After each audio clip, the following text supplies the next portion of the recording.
अब यहाँ पर देखिए अहम नोट दिया हुआ है, जैसे वाज़ेह हो कि ये उसी सूरत में हो सकता है जबकि वही चीज़ अपनी असली हालत में मौजूद है, ठीक है। तो यही सब चीज़ यहाँ पे दिया हुआ है।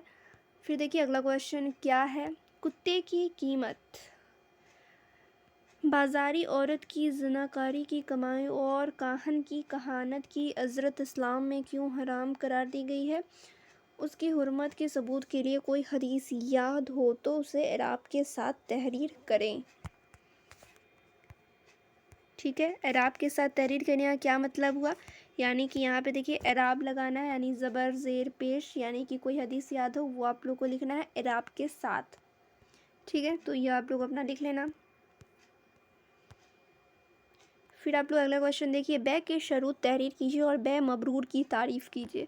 तो सबसे पहले यहाँ पर आप लोग क्या करना, बै के जो शरूत होते हैं वो बयान कर देना, उसके बाद जो बै मबरूर की तारीफ़ होती है वो मैं स्टार्टिंग में ही बता चुकी हूँ, वो आप लोग लिख देना। क्लियर। चलिए फिर अगला क्वेश्चन देखिए, चूहा अगर घी में जाकर गिर जाए तो उसका शरई हुक्म क्या है। तो ये सब चीज़ आप लोग याद रखना, क्योंकि एग्ज़ाम में दिनियात के एग्ज़ाम में ख़ास करके इसी तरीके से सवाल पूछे जाते हैं। कोई हदीस दे दिया जाएगा, उसका मफ़हूम बयान करने को रहेगा, या फिर कोई हदीस समझाने को रहेगा इसमें क्या कह रहा है, वो सब चीज़ बयान करने के लिए रहता है।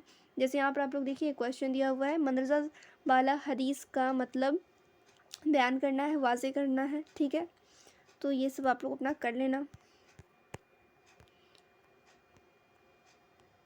तो देखिए यहाँ पर क्वेश्चन क्या है, मुकातबत किसे कहते हैं, अगर कोई शख्स ग़ुलाम और उसके आकार के दरमियान तयशुदा रकम अदा करके ग़ुलाम को आज़ादी दे दे तो ऐसा करना अज़रोल शरअ कैसा है। ठीक है, तो सबसे पहले यहाँ पर आप लोगों ने देखा इसमें दो क्वेश्चन पूछे हुए, एक ये और एक ये क्वेश्चन है, और ऐसी सूरत में ग़ुलाम के तरके वो मिरास का हकदार कौन होगा, मुकद्दर, यानी एक क्वेश्चन में आप लोग देख सकते हैं 1 2 3 4, एक क्वेश्चन के अंदर 4 क्वेश्चन पूछा गया है, तो ये आप लोग के 10 मार्क्स में दिए जा सकते हैं। या फिर ये भी हो सकता है क्वेश्चन को तोड़ के इसमें से एक ये और ये क्वेश्चन सिर्फ 2 क्वेश्चन दे, तो सब कुछ आप लोग को याद होनी चाहिए। तो ये भी एक इम्पॉर्टेंट क्वेश्चन है, ये भी आप लोग ज़रूर देखना। देख सकते हैं कितना लॉन्ग इसका आंसर है। तो यहाँ तक इसका आंसर दिया गया है। तो ये था दिनियात तक वाला क्वेश्चन, जो कि दिनियात 2 में ही पूछे जा सकते हैं। अब मैं दिनियात 2 के क्वेश्चन दिखाती हूँ।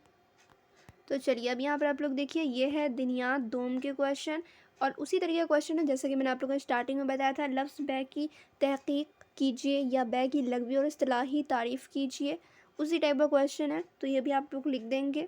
ये दिनियात 2 का है, लेकिन अव्वल में ही पूछे जा सकते हैं, अव्वल वाला क्वेश्चन 2 में ही पूछा जा सकता है। क्लियर। चलिए फिर देखिए एक और क्वेश्चन है, बै में ज़ाद व कबूल की शरई हैसियत क्या है। ठीक है, किन सीगों से बै मुनाक़द होती है। ये भी एक इम्पॉर्टेंट क्वेश्चन है, और इन सभी का PDF मैं टेलीग्राम पर दे दूँगी, वहाँ से आप लोग डाउनलोड कर लेना। फिर देखिए अगला क्वेश्चन है, ख़यार कबूल का हुक्म क्या है, तहरीर कीजिए, और मौज़िब को अपने हिसाब से रुजू करने का हक़ कब हासिल होता है, ये भी आप लोग को बताना है। फिर देखिए एक और इम्पॉर्टेंट क्वेश्चन है, ज़ाब कब बातिल हो जाता है और क्यों होता है, तशरीह करनी है। एक और क्वेश्चन देखिए, ये भी इम्पॉर्टेंट क्वेश्चन है, इसका एक दो और क्वेश्चन मैं कराऊंगी, देन वीडियो स्टॉप कर दूंगी। ठीक है, तो देखिए कैसा क्वेश्चन है, तो एक हदीस दिया हुआ है, ठीक है, और यहाँ पे क्या कह रहा है, इसका तर्जुमा करना है। मंदरजा वाला इबारत का तर्जुमा कीजिए, और इमाम अबू हनीफ़ा रज़ियल्लाहु अन्हु और साहबीन रज़ियल्लाहु अन्हु की दलील पेश करके इनके मौक़िफ़ को वाज़ह कीजिए। तो सबसे पहले क्या करेंगे, इसका आप लोग तर्जुमा कर लेंगे। क्लियर। उसके बाद आप लोग को दलील भी पेश करनी है। यहाँ पे सबसे पहले इमाम अबू हनीफ़ा रज़ियल्लाहु अन्हु की दलील बयान करना है। उसके बाद दूसरा क्या कह रहा था, सहाबीन रज़ियल्लाहु अन्हु की दलील बयान करनी है। ठीक है, तो यहाँ से आप लोग इनकी दलील बयान करेंगे। फिर देखिए एक और इम्पॉर्टेंट क्वेश्चन, ख़यार मजलिस की शरई हैसियत क्या है, फ़क़ह की राय दलील के साथ तहरीर कीजिए। तो यहाँ पे आप लोग क्या करेंगे, दलील के साथ तहरीर करेंगे, यानी कि एक्सप्लेन करेंगे। उसके बाद देखिए एक लास्ट क्वेश्चन इस वीडियो का, किसी ने अनाज की एक ढेरी उस शर्त पर ख़रीदी कि 100 कफ़ीज़ 100 दिरहम के एवज़ हैं, ठीक है, लेकिन नापने के बाद वह 90 कफ़ीज़ या 110 कफ़ीज़ अनाज का ढेर पाया गया। ऐसी सूरत में शरई हुक्म क्या है और क्यों? तो ये भी आप लोग को बयान करना है, क्या मसला मसाइल है, ये सब आप लोग को बयान करनी है, ठीक है। तो ये रहा कुछ इम्पॉर्टेंट क्वेश्चन। मैं उम्मीद करती हूँ आप लोग को समझ में आया होगा।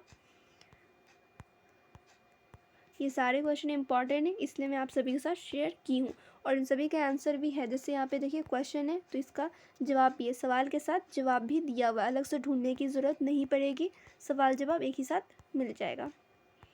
तो जाइए आप लोग अब सारे क्वेश्चन को अच्छे से पढ़ाई कर लीजिए। तो फिर मैं मिलती हूँ दूसरे वीडियो में।